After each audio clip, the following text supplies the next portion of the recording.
Hello, it's Kathleen at Kathleen Elise, and welcome to the Teachers Only live stream here, where we meet every Thursday at 1 p.m. Eastern Time. So I'm really glad you could make it. If you have any questions, make sure you put them in the chat, or if you're watching the replay, put them in the comments, and I'll make sure to answer them for you, either in the comments or on another live stream. So welcome. I'm so glad you could make it. We've today's topic, we're going to be talking again about this whole non-native English speaking teacher versus a native English speaking teacher. That there's a huge issue, legitimate issue out in the world today. And I'm still studying up on it. And I was watching this one interview I just need to get my notes here, between Kangaroo English, Canguro English, and TEFL Equity Advocates. It's another YouTube channel. And these two gentlemen were discussing the topic, and there's some really super insights here that I want to share with you today. I've put a link to that interview in the description because I think it's important to watch, and I've put the links to both of their YouTube channels in the description because they each have their own great viewpoint here. And just a note, the interview is several years old, and even at that time, the TEFL Advocates person, I'm sorry I don't remember his name. I'm really not good at that. I have to get better. But he was saying that even then, at that time, I think it was 2019, that he was starting to see things change. So but we're still seeing this discussion. So I feel it's an important discussion to have, because being a teacher of any language, any subject, anywhere in the world, if you're a good teacher and you're passionate about what you do, you want to make sure that you get to use that gift. And no matter what your subject is, ours happens to be teaching English. And it is unfair when you've worked so hard to get your qualifications. You put so much of yourself into it to make sure that you're giving your students the best of you and the best of the subject, and that you're instilling your passion for it in them. It's so frustrating when someone who doesn't have the same qualifications as you but has one thing that you don't have. And in this case, if you're not native to a country, if you weren't born there and raised in that language, you can move there, but you're never going to be native. I'm never going to be native Frenchman, or, native Spanish speaker, or a native Korean or Swahili, or, Norwegian speaker. No matter how fluent I get, I'm never going to be native. So, but I'm still working hard to be able to communicate well in whichever language I choose. So it's unfair if I have reached a level that is equal to that of a native speaker. I should be given the chance to teach that language because I have a different viewpoint. And that native viewpoint is not the only viewpoint that's important. It is important to be exposed to that viewpoint at some point in your career, but also as a student, as a language learner, it's important to have that native understanding that only someone who has grown up in that culture can impart fully. But even that, as I say that, it depends on the circumstances. So as teachers of English, obviously I'm native I'm a native English speaker. I was born and raised here. Um, but I don't have all the answers. I have a whole lot of them, but I don't have them all. And I'm willing to admit that. I'm happy to find them. I love finding the answers, but not every teacher is. And so let's go through some of these 3 points here that I thought were really fantastic, because it opens your eyes to, number one, the core issue. Number two, some of the reasons why it just keeps, perpetuating and going around on the hamster wheel, as we say, the gerbil wheel. Why it never seems to, dissipate and get solved when it's an easy solution. There might be a lot of work involved, but it's an easy solution.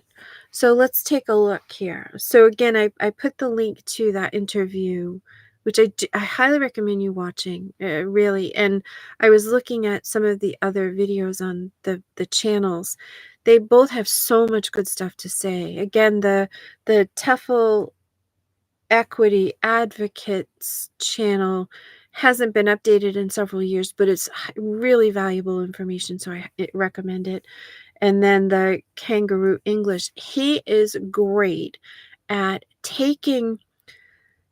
really opening you up to new ways of looking at the rules or whatever topic you're dealing with in English, simplifying them. It's so that you can understand what's happening. And this is one thing that I used to get caught up with as a student in my own language.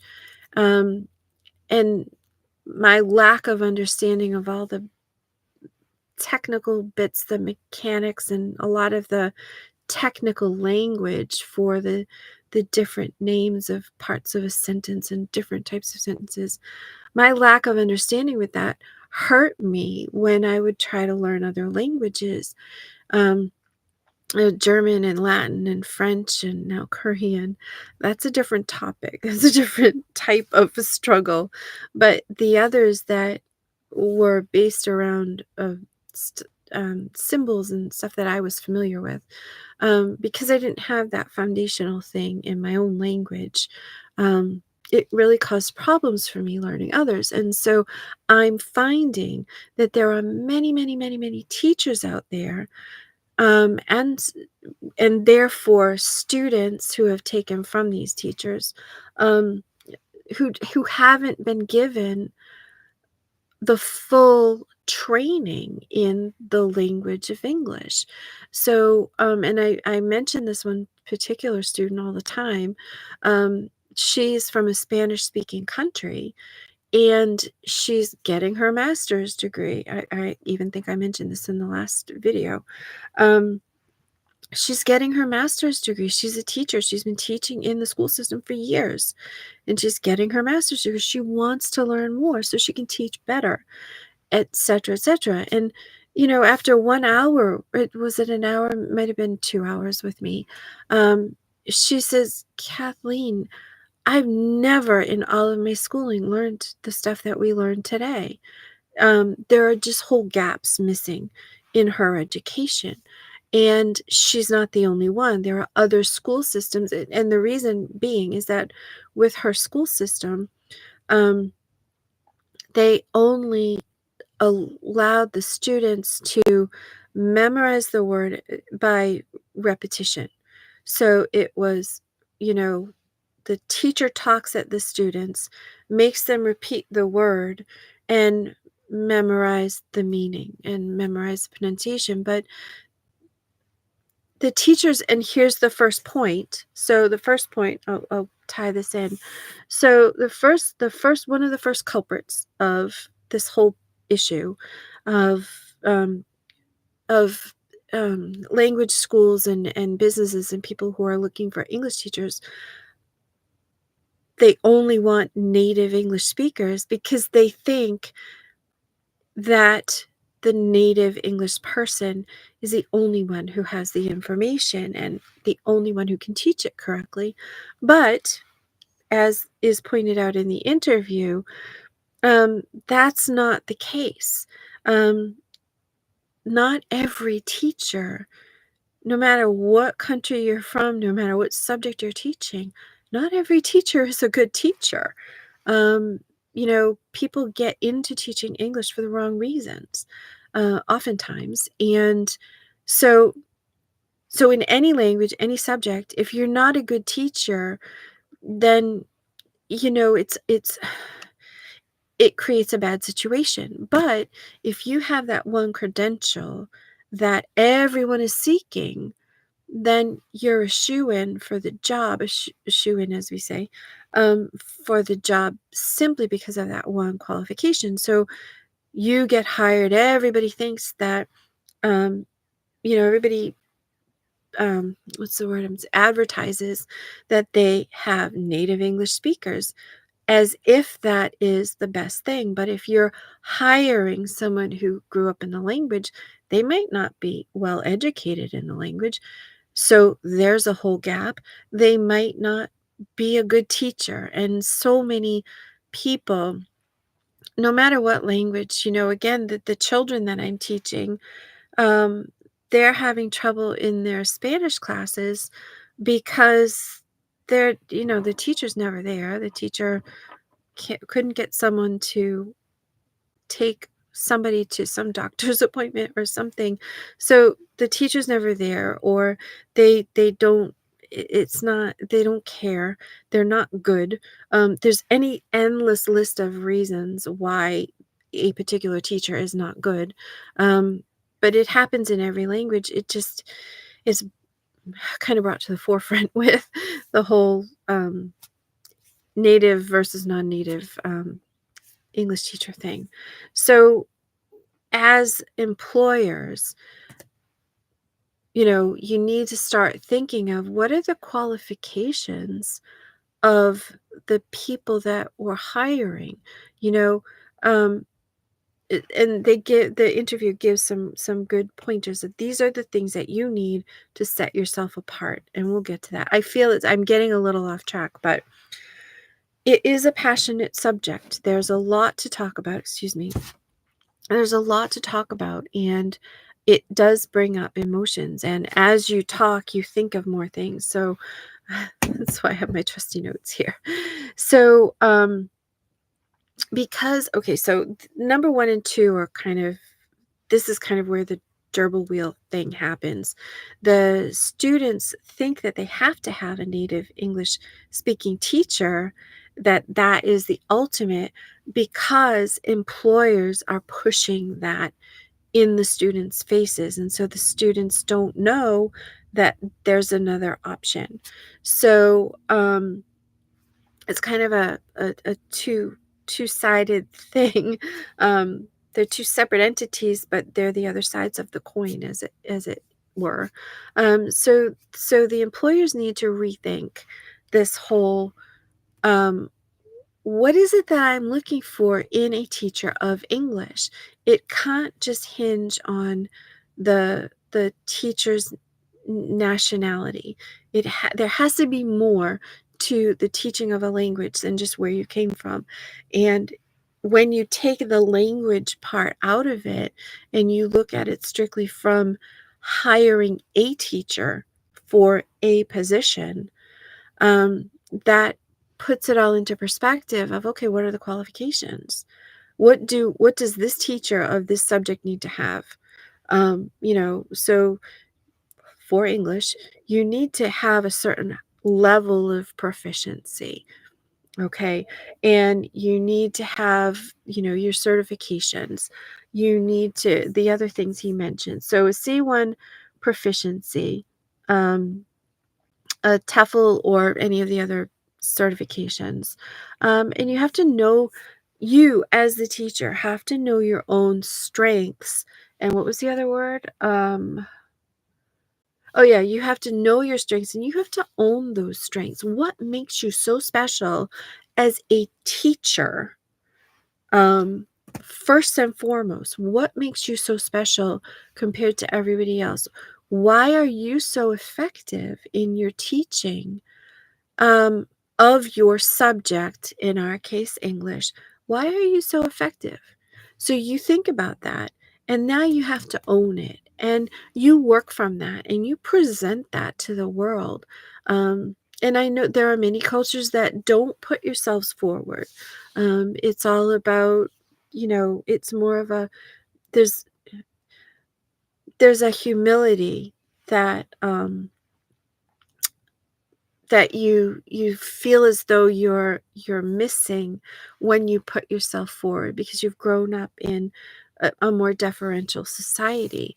And so, as a teacher, okay, these are the things that you will need to stand out and show that you're qualified. And that fourth thing, if you don't have that confidence in your own abilities, you can have the other, you can have the certificate, you can have the C1 proficiency, but if you don't have that confidence, and you don't project that confidence in your abilities and show by your ability to communicate intelligently, clearly, correctly, in the language that you're trying to teach in English, then don't, that's a missing piece. And employers are looking for people with confidence. So I started out saying this is what teachers need to think about. What do we need in order for our students to come away with a really solid knowledge and a particular level of fluency, whatever level the school is, you know, reaching for. Um, what are the things that any teacher needs to have? And then us as teachers, we need to go that extra step and really own that thing about us that makes us a special, effective teacher, regardless of where we were born. Okay. And that was an eye-opening insight for me. Because, yeah, that was just eye-opening. I don't even know how to add to that. Wow, it blew my mind. So the three areas are the students and what their expectations are, the employers, what they think they need, and also how they have perpetuated the students thinking that they need. And in the interview, he mentions that I guess there was a study done. There was this one particular company who just rethought of their whole approach. They took off all of the British and English flags from their advertising. They never mentioned anything about a teacher's nationality. They emphasized the international aspect of the teachers, and then the students were polled, or there was a survey done after so much time without this native English speaking teacher thing, and the students, they didn't they, it wasn't a big deal to them whether they had a native English speaker or a non-native English speaker. Now, again, this was 3 years ago, so I'm hoping there's more proof out there that is showing that we don't need that everybody has something to contribute, and that the thing that hiring personnel folks in companies need to look at is this person a good teacher?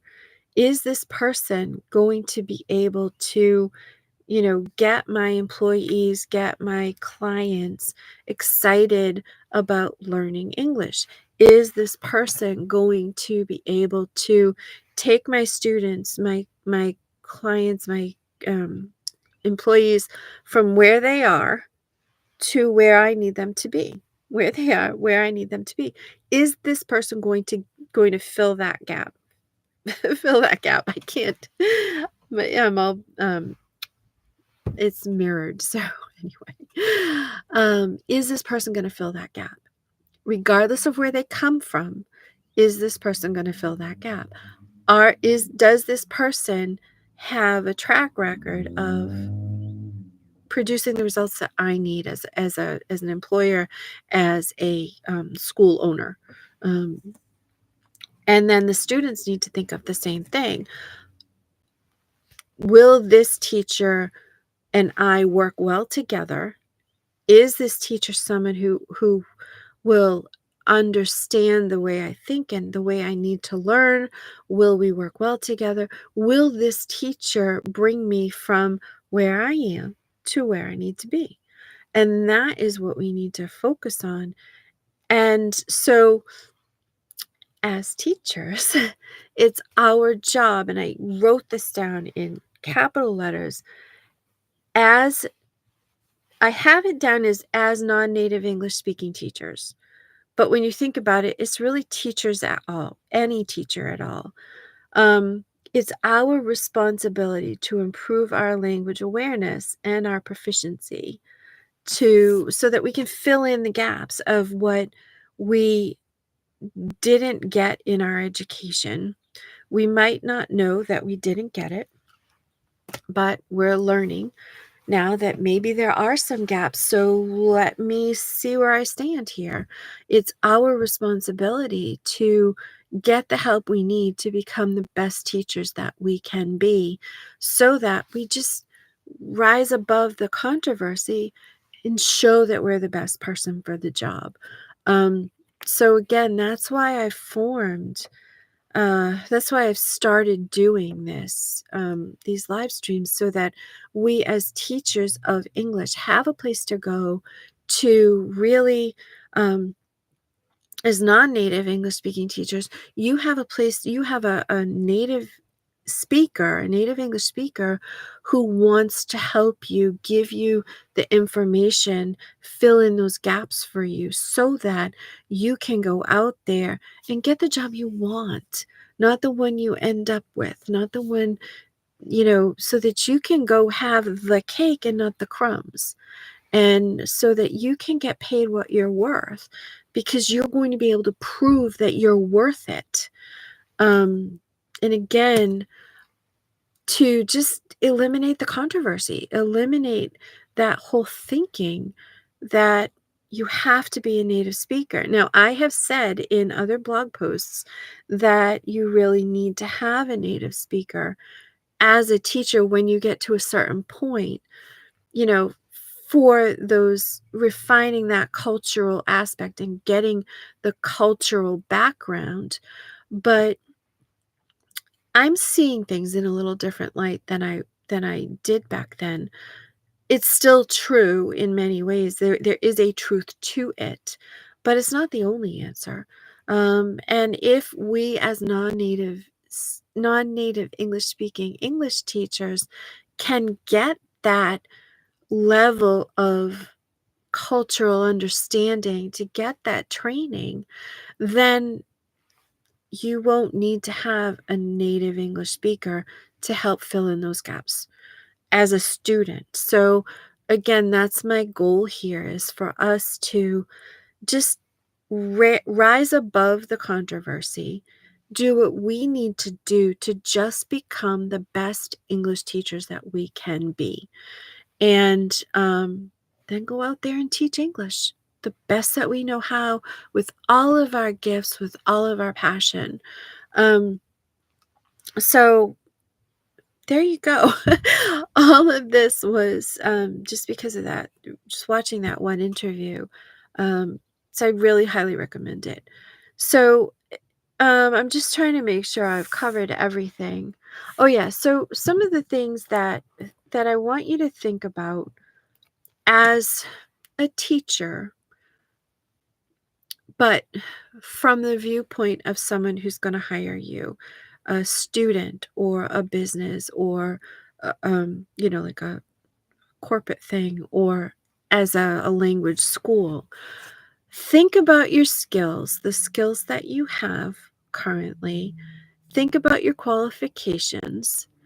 And when you're thinking about them, do these meet up to the level of what a native speaker would have? And if they don't, start thinking of ways to fill in the gaps. Okay. And I'm going to give you one way in a second. So you want to think also about your goals. What are your goals for teaching? I want to teach in a particular country in so many years. So I'm trying to get I'm trying to build up my skills and get the qualifications and, improve my fluency in that language because I have a goal and I want to meet that goal. What are your experiences with English out in the world and also as a student? You know, try to figure out, were you taught like the like my Spanish speaking teacher? Were you just taught to repeat and memorize, or were you taught more than that? Were you taught differently? And go through. And I'm actually going to do this at some point when I have the moment to do it. I'm going to take the test myself and see where I stand because again, it's mentioned. I've seen it mentioned many places that native English speakers don't always pass the level exams. So, and people assume that we can, but a lot of it is stuff that we don't use every day, and we need to think about it. So I'm going to look into taking some of those exams. Um, And then that way I can understand the process. And so, therefore, it's a good idea as teachers who not only have to achieve those levels for ourselves in order to make ourselves as marketable as possible, but it also helps us to be able to teach our students because we know where they're going to struggle, or we have a pretty good idea of where they're going to struggle. So we can then help them through it. Okay. Um, So, qualifications, your goals, your experiences with English. So, did you even like learning it when you were going to school? If you didn't like learning about it, think about why. Was it the way it was taught? I know for me, I didn't enjoy it because, again, our class was chosen as an experimental one to try out different teaching methods on. And so we missed a lot. There was a lot that we weren't taught. And I had to fight to understand what I had learned. And it took me a long time. So I know those struggles. And so now I am hyper aware for my students of noticing the signs. Okay, wait, you're struggling. What are you struggling with? Let's work it through. I'm hyper aware of that. Um, so where are your gaps? Mine was always spelling. Mine was, sentence structure and making sense of the terms. Because for me, I needed to know, I don't understand what's a past participle. I needed to know the meaning of the label of the part of the sentence or whatever in order for me to be able to move on. And so I had to figure out, how do I make that make sense in my head? So I did a lot of struggling. So I'm not talking from a place of, oh, I've had it easy all my life. I've always understood. I've always done well in English. I have not. And so but because of these struggles, because I took on that responsibility, I am at a point where I can't get enough of learning about my language. And now learning about other languages. I've mentioned this in many other places. I've majored in German when I was in university, political science in German. I was fluent in German, but then life happened and I didn't go the direction I thought I was going to go, and so I didn't use it. So I've lost a lot of it. I could still give people directions. I can do that. Have minor conversations. I can understand a lot more than I can speak, but I'm going to get it back.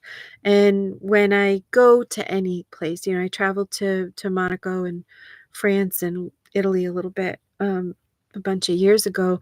So I made sure to learn as much French as I could, and I made sure to learn about their cultures. And when you walk into a shop, is it the same as in America? Well, no, it's very different. And, you know, just different things. I tried to think of the situations I was going to be in and how would I need to communicate? What do I need to learn to communicate there? So I've now opened up a passion for learning French. I'm putting that one on the back burner, but there it is. And I'm learning Korean. Um, and it's just I have this passion for learning new languages. I don't have to become fluent in all of them at this point in my life, but I want to learn them so that I can at least make someone feel welcome and included if if we're in the same area together, in the same situation together. So I just want to be able to communicate more. And if I have this much passion, and I can't imagine that you don't have this much passion, if you're here, if you're watching this as a replay, um, then somewhere in there you have this passion too. And again, I just want us to be able to eliminate the discussion of where I was born from the whole English teacher um, scenario, from the equation. I just want to get it out of the equation. So anyway, yeah, so review. So you're asking yourself, what are my skills and what am I missing? Uh, what are my qualifications? What qualifications do I need and what am I missing? What are my goals? What are my experiences with learning English and also teaching English, getting a job? This is all going to help you figure out what's missing, where the gaps are. You also want to think about how you'll be using the English. You know, if you have a goal to teach in a corporation in Germany or something, well, how are you going to be using the English that you'll be teaching? Like, what level will you need to be able to teach? And do you have that information? Are you, is it a highly specialized English for a particular occupation, or is it general English? So you need to think about that kind of a thing, and what do you need to get there? Um, you also need to think about your language learning journey. I just touched on that a little bit, but what is your language learning journey been like? And how does that apply to your teaching? Not only your ability to teach, but the way you approach teaching English. So really think about that. Um, and then what was the other one? Yeah, so this goes back to um, the fact that not every teacher is a good teacher. So think about the quality of the teachers that you have had teaching you English, and whether they were native speakers or native English speakers, were they good teachers? And you might have done well in the classes and you worked hard. I have no doubt that you've worked hard. Um, but were they good teachers? And therefore, what does it mean to get praise from them? And then what do I have to do to fill in those gaps? If I was learning from bad teachers, which I have in different subjects, what do I have to do to fill in what they should have taught me? So where do I go? Can certainly start with me at any rate. But then, look into how can I fill that in, and how can, and a good way to find out what you're missing is to look up. There's a couple of things, and I'm just thinking of these now. There are international standards of English that you can look up because we need to know them as teachers. So definitely look at those. But you could also look at the different standards. There's each state in the United States, has standards that the students have to meet in different areas of the language learning. So you can look those up. I'll see if I can find the link to that, and as soon as I find it, I'll put it in the description for you. But find out what the students need to know, so then you can say, okay, I was taught that. And if you were taught it, again, ask yourself, what was the quality of the education that you got in light of what you now know? At the time, it may have been the best education that was available to you.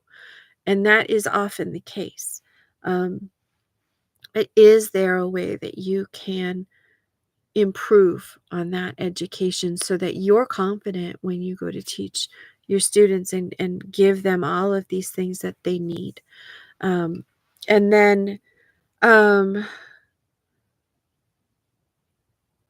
yeah, so I think that was it. That final thing was to look at the quality of the education that you've had, and how many of your teachers were good teachers, and how many were not good teachers. I'm not gonna say bad teachers; they just weren't good teachers. Um, so I think we've covered everything. So yeah, um, it's such a I don't know.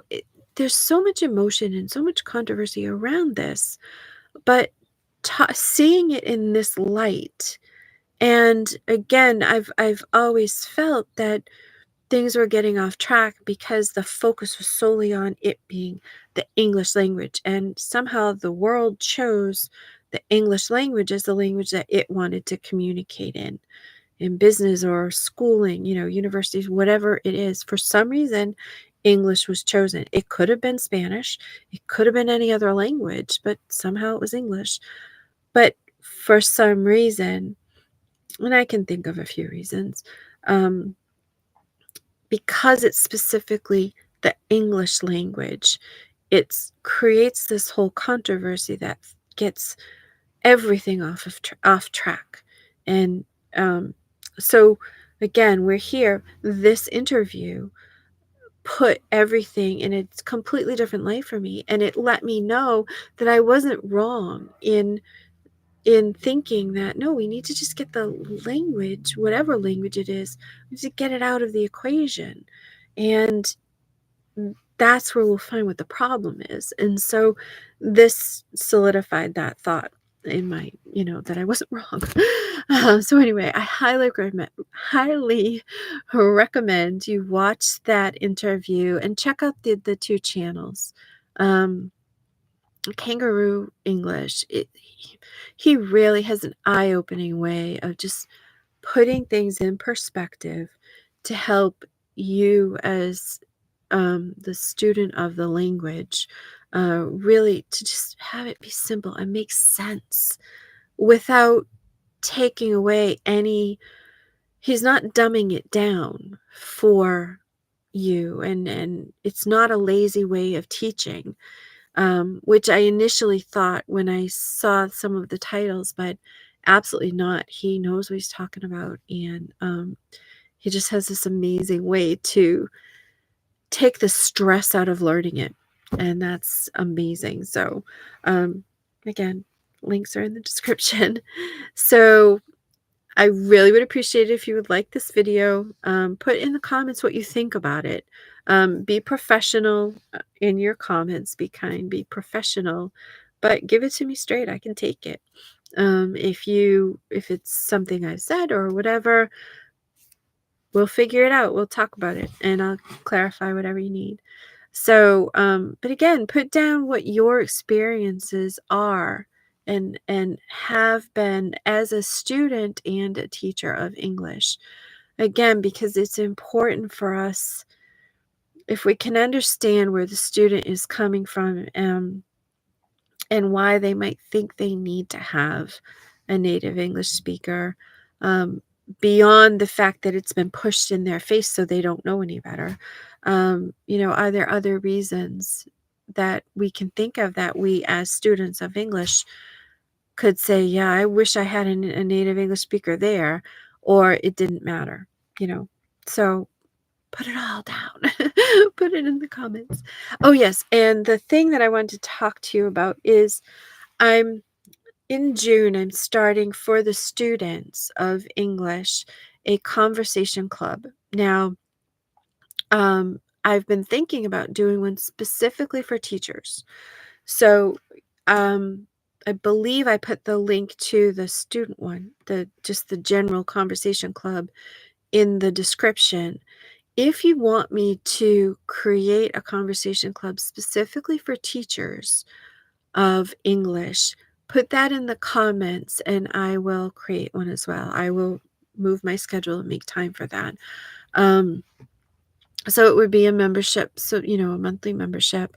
And the way I've structured the student one is there are 3 different tiers. So it meets 3 times a week.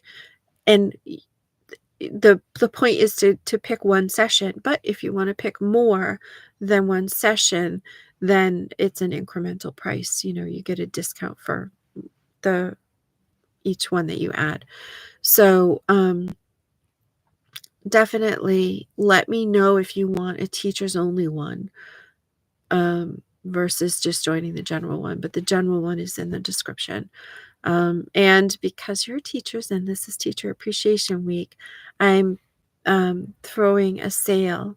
I'm having a sale at my Teachers Pay Teachers store. So 20% off everything in the store. And there's some really great resources. My favorite one is the flip books, the quick tips lookbooks. And you print them out. They're printables, and you fold them. There's directions on how you fold them, and you can use them as flashcards. They have a ton of information about the topic packed into these cards. So you have the tip card, or you have the card that explains the different aspects, the rules, when you use things. And then it has the tips for remembering it and learning it. And then you also have the practice cards where it gives you exercises that you can do. And it's all, folds down into the size of an index card.